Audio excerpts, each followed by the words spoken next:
ಇರ್ತಾರೆ. ಆದ್ರೆ ಇಲ್ಲಿ ಬೆಳವಣಿಗೆ ಒಂದು ಬೀಜ ಇದೆ ಅನ್ನೋದನ್ನು ಗುರುತಿಸಬೇಕಾಗಿರ್ತಕ್ಕಂಥದ್ದು ಒಬ್ಬ ನಾಯಕನ ಲಕ್ಷಣ.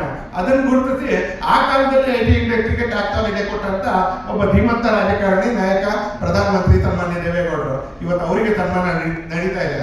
ನಾನು ಅನ್ಕೊಳ್ತೀನಿ ನಮ್ಮಂತ ಅನೇಕರಿಗೆ ಆ ಸನ್ಮಾನದ ಕಾರ್ಯಕ್ರಮದಲ್ಲಿ ಇರುವಂತದ್ದೇ ಒಂದು ಭಾಗ್ಯ.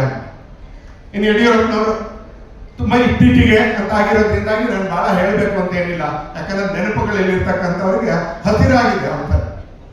ಬೆಂಗಳೂರು ಮೈಸೂರು ರೋಡಲ್ಲಿ ಹೋಗ್ಬೇಕಾದ್ರೆ ಕೆಂಗೇರಿ ಹತ್ರ ಒಂದು ಫಿಸಿಕಲ್ ಪಾಲಿಸಿಯ ಒಂದು ಇನ್ಸ್ಟಿಟ್ಯೂಟ್ ಇದೆ. ಈ ಕಡೆಯಿಂದ ಹೋಗ್ತಾ ಇರ್ಬೇಕಾದ್ರೆ ಎಡಗಡೆ ಅಂತಾರೆ.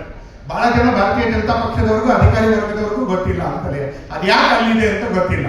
ಅದು ಇಡೀ ದೇಶದ ಫಿಸಿಕಲ್ ಪಾಲಿಸಿಯ ಇನ್ಸ್ಟಿಟ್ಯೂಟ್. ಅದು ನೀವು ಕೆಂಗೇರಿ ಹತ್ರ ಹೋಗ್ತಾ ಇರ್ಬೇಕಾದ್ರೆ ಎಡಗಡೆ ಕೆಂಪು ಕಟ್ಟಡ ಕಾಣಿಸುತ್ತೆ.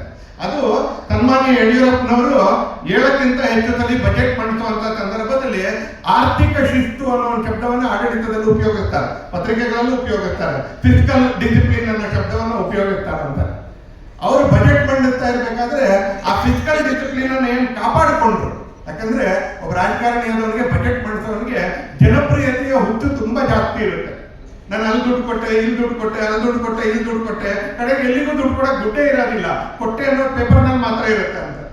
ಅದರ ಮಧ್ಯದಲ್ಲಿ ಫಿಸಿಕಲ್ ಡಿಸಿಪ್ಲಿನ್ ಅನ್ನೋದು ಕೆಲವರು ಮಾತ್ರ ಮನಸ್ಸಲ್ಲಿ ಇರುತ್ತೆ, ಅದನ್ನು ಸಾಧಿಸ್ತಾರೆ ಅಂತಾರೆ. ಆ ತರ ಫಿಸಿಕಲ್ ಡಿಸಿಪ್ಲಿನ್ ಅನ್ನು ಸಾಧಿಸೋರು ಸನ್ಮಾನ್ಯ ಯಡಿಯೂರಪ್ಪನವರು. ಅವ್ರ ಮನೆಯಲ್ಲಿ ಇನ್ನೂ ತುಂಬಾ ಇದೆ. ಅದಕ್ಕೆ ಭಾರತೀಯ ಜನತಾ ಪಕ್ಷ ಅಲ್ಲ, ಕಾಂಗ್ರೆಸ್ನವ್ರ ಸರ್ಕಾರ ಇದ್ದಾಗ ಆ ಕಾರಣಕ್ಕೆ ಆ ಇನ್ಸ್ಟಿಟ್ಯೂಟ್ ಕರ್ನಾಟಕಕ್ಕೆ ಬರುತ್ತೆ, ಅದು ಬೆಂಗಳೂರಿನಲ್ಲಿ ಸ್ಥಾಪನೆ ಆಗುತ್ತೆ.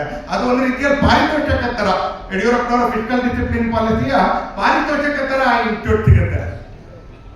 ಶೂನ್ಯ ಬಡ್ಡಿ ದರದಲ್ಲಿ ಸಾಲ ಇರ್ಬೋದು, ಪಂಚಾಯತ್ಗಳಿಗೆ ಉಚಿತ ವಿದ್ಯುತ್ ಇರ್ಬೋದು, ಭಾಗ್ಯಲಕ್ಷ್ಮಿ ಯೋಜನೆ ಇರ್ಬೋದು.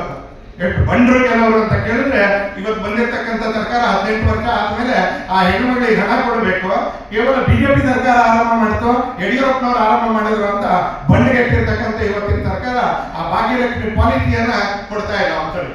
ಗವರ್ನೆನ್ಸ್ ಯಾವಾಗಲೂ it is in continuous tense. ಆಗ ಯಡಿಯೂರಪ್ಪನ ಸರ್ಕಾರ ಇತ್ತು, ಅದಾದ್ಮೇಲೆ ಮತ್ತೆ ಯಾರ್ದೋ ಸರ್ಕಾರ ಬಂತು.